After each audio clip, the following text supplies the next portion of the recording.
Okay, so here's a quick audio summary of the Lather paper in case I want to revisit it at some point in the future, but also possibly to upload to the Confused website. Okay, so the paper argues that federal prescription in the US is having something of an invidious effect on educational research in the States, and that the evidence-based approach that the federal government promotes is a kind of political reductionist empiricism that's typical of a reactionary colonial Western white male approach. So under this approach, the state kind of plans, urges, cites, incites, solicits and punishes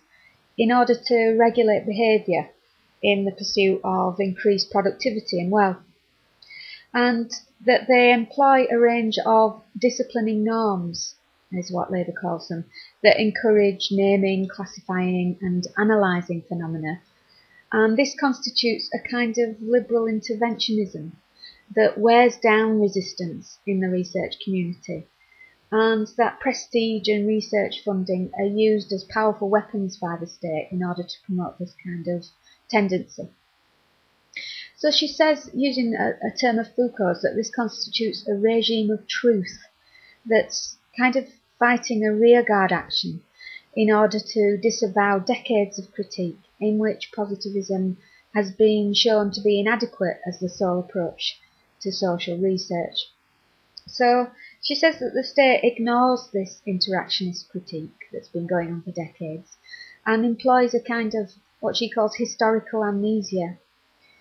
I thought that, as I was reading this, that it was kind of salutary to note that the sincerity of the state in support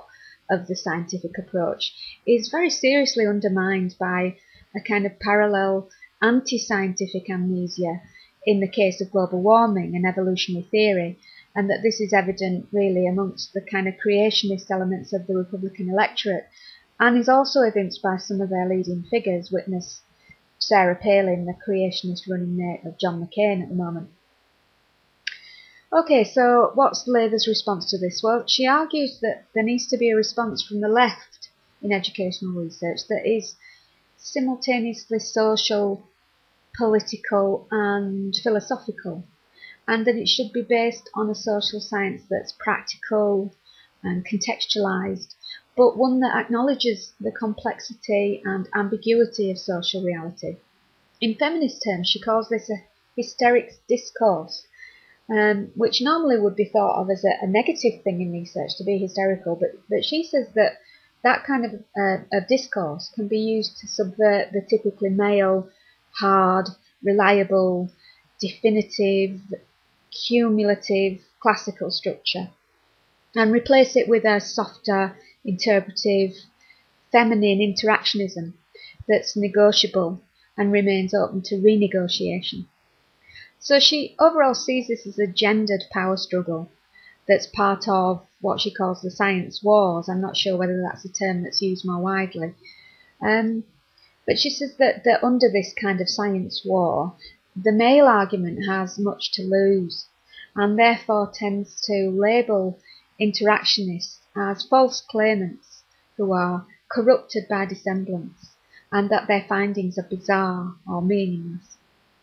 In post-colonial terms, she kind of labels that tendency as reactionary, as a kind of regressive modernism that seeks to standardise and hegemonise research. But she says that it's ultimately futile, because the interactionist cat is well and truly out of the positivist bag and isn't going back in without a fight.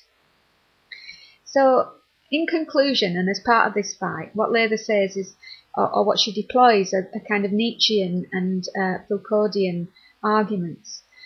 for what's called the absolute optimism of 1,000 things to do. That's the term of Foucault's. And it's premised on the impossibility of finding a solution, but also in the face of that impossibility, a determination to meet the obduracy of the problem of social reality through different ways of knowing. Case study is seen as the primary research method, with praxis as the outcome. So understanding and reflecting on the dynamics of power need to be central to the process of establishing what action should be taken by the research community in order to resist federal interventionism and therefore benefit education. So thinking about the relevance to my own research, that's likely to be around the use of Web 2 technologies in teaching and learning. And the relevance of Lather's paper, I think, is highlighted in her description of the British scene, which she sees as interventionist regulatory climate policed by statutory bodies. So that led me to think or to wonder whether UK policy drivers to be creative and innovative and to use IT in teaching and learning are impelling educators to use technologies without a proper justification or for ends that suit the state at the expense of the individual. So as an example of that, I was having a look at what those kind of pressures might be, and I found that in March 2008 the European Commission adopted a proposal to declare 2009 the European Year of Creativity and Innovation. And the reasoning for that is, as the European Commission says, is that Europe needs to boost its capacity for creativity and innovation for both social and economic reasons. So in light of the Lather paper, I began to wonder what these reasons might be and whether or not they were similar to those which she ascribes to the federal government in the US, and whether therefore we ought to be suspicious of them.